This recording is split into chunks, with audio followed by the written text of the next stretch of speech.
মাননীয় প্রধানমন্ত্রী কর্তৃক 18 নভেম্বর থেকে 24 নভেম্বর পর্যন্ত আবাস সপ্তাহ উদযাপনের উপলক্ষে 22 নভেম্বর সকাল 11টায় কুমারঘাট আরডি ব্লকের উদ্যোগে কুমারঘাট পঞ্চায়েত সমিতির হলে একটি মেগা রক্তদান শিবির এবং বসে ছবি আঁকার প্রতিযোগিতা অনুষ্ঠিত হয়। কুমারঘাট আরডি ব্লকের উদ্যোগে অনুষ্ঠিত আওয়াকেন্স প্রোগ্রামে উপস্থিত ছিলেন ঊনকোটি জেলার জেলা সভাপতি অমলেন্দু দাস, সহকারী সভাপতি সন্তোষ ধর, পঞ্চায়েত সমিতির chairperson Samiti Das, vice chairman Shankar Deb, block development officer doctor Sudip Bhowmik এবং পঞ্চায়েত আধিকারিক দীপঙ্কর চক্রবর্তী সহ অন্যান্য কর্মকর্তারা।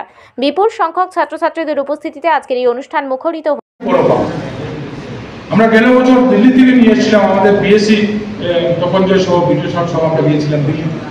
আমাদের কুমারঘাটের বিএসসি আমরা তখন থার্ড পজিশন নিয়েছি, 1.5 কোটি টাকা পেয়েছিলাম। কিন্তু এই যে কাজের ফলে আমরা যে কাজ করেছি, আমাদের আরো কাজ করতে 100% আপনার মার্কিং পৌঁছাতে পারে। আমরা বি পেয়েছি, এ বাকি আছে, 70% মার্ক করেছি।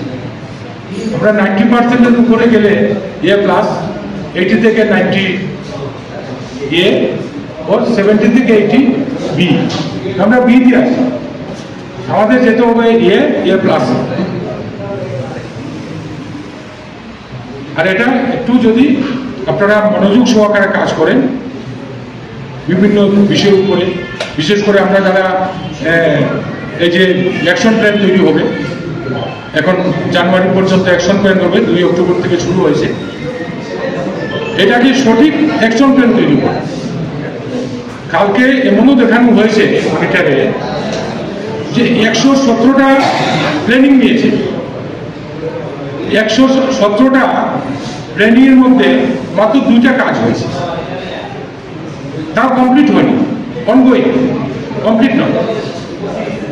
তারপরে আবার কি বলে সাপ্লিমেন্টারি চেয়েছে, সাপ্লিমেন্টারি আরো 5টা চেয়েছে। সাপ্লিমেন্টারির মধ্যে 5টার মধ্যে দেখা যায় একটা কাজ শুরু হয়েছে, কমপ্লিট হয়নি। আমাদের এই যে প্ল্যানটা, আমাদের প্ল্যানটাই তো পুরো বিনাশ, নষ্ট হয়ে গেল।